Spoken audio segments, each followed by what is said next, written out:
Ahoy, mateys! Welcome to Module 2, Unit 2, Records Search.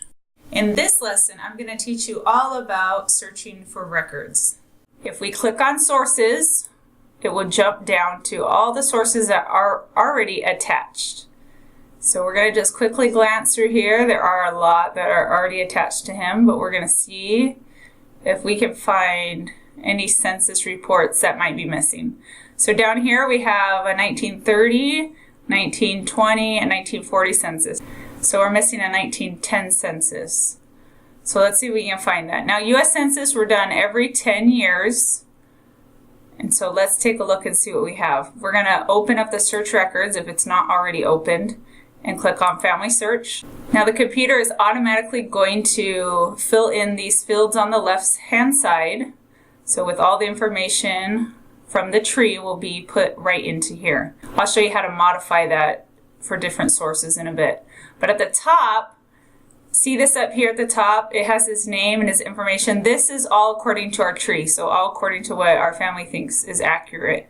This is used to compare when I'm looking through records. So if I scroll down, that at the top will stay there and the bottom will change. So you use that top part as a reference so you can look for any matching information or what could possibly be a match. So I know a lot of this we've already attached, but we're looking for that 1910 census, and that looks like it right here. So I'm going to go ahead and click on his name. And now we have this window. Again, the top is from our tree, and the bottom is the indexed record of the U.S. 1910 census. So the indexing program of FamilySearch is really vital. Without it, we would not have these records. And so make sure you're doing some indexing, and we'll teach some lessons later on outside of this course on how to do some indexing.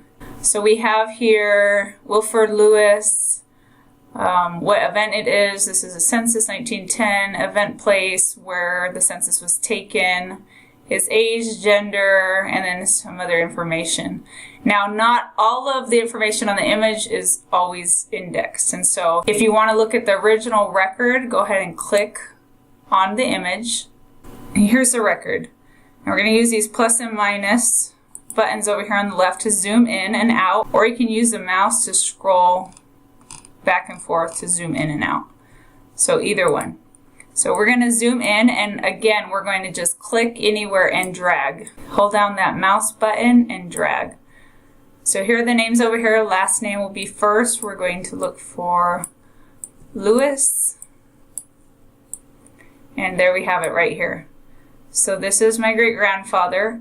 Now if you're not sure what these fields over here mean, you could just scroll up to the top and it'll have exactly what those are. Personal information, like we saw in the index record.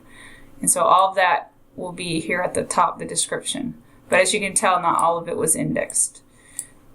So there's some other information that might be helpful to you in piecing together your ancestors' story. You can look at the indexed image or look at the original image.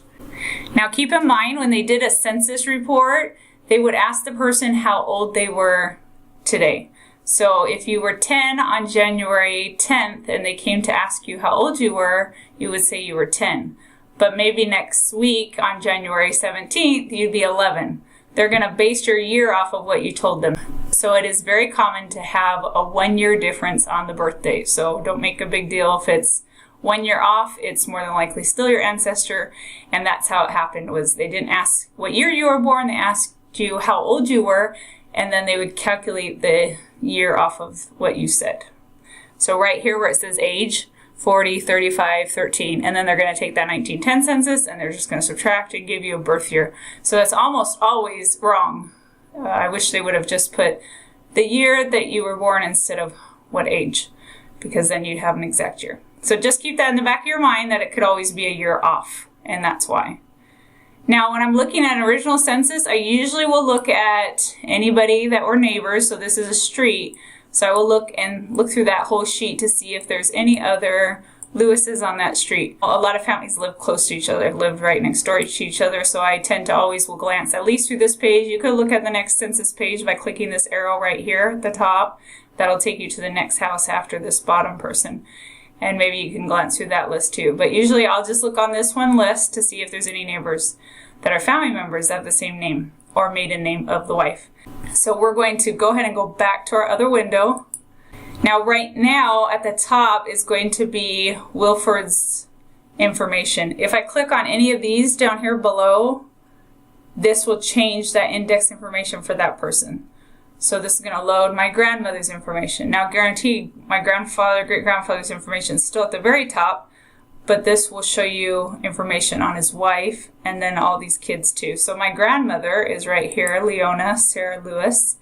If I click on her name, her information will be right here. Once I have looked at these names and can verify that this is indeed my ancestor, I need to attach this record. So I'm going to, over here at the blue button, it says attach to family tree. Now this is going to take the document that I just found, this image right here, and it's going to attach it to my tree to Wilford Lewis. So it's kind of like a filing system online. Instead of having to print out that census report, put it in a folder with Wilford Lewis, it's going to do it automatically digitally right here on FamilySearch. So now we're looking at the United States Census on the left-hand side, and then on the right is my family tree. And so I'm going to compare to make sure that the record and my family tree are a match. And so it's automatically going to pull from your family tree the information or the person that matches that record.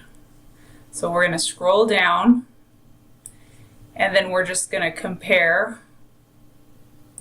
the information. Now it's going to show me the name, birth date. If those match up, again, that year is off 1 year because of what I explained about census reports. And then it's going to add residence. So it has this information already in here. If any of this information was more correct on the right-hand side, we're going to have to manually go in and edit that information. But since this is more correct on the right-hand side, we don't need to worry about that. Residence is not over here on the right, so we're going to go ahead and click Add. And then once we've added all of our things, we're going to attach it. Now over here on tags, we talked about this in a couple lessons before. The tags is showing us that this record has a name, a birth, and sex on it. And so we're going to go ahead and keep those there. And if we wanted to add this to our source box, we could also click there. I don't need to do that, but if you wanted to, you can. Your source box is just like a big box where you just throw all your papers in.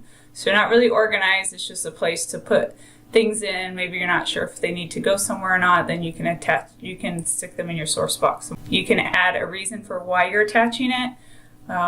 It's pretty self-explanatory that matches, so I'm not going to add a reason. And go ahead and click attach. Now it says detach, so if we accidentally attach it to the wrong person, we could just click detach, give a reason, and then hit detach. But we're going to go ahead and cancel it because we put it on the right one. So you can go either or. So if you mess up, that's okay.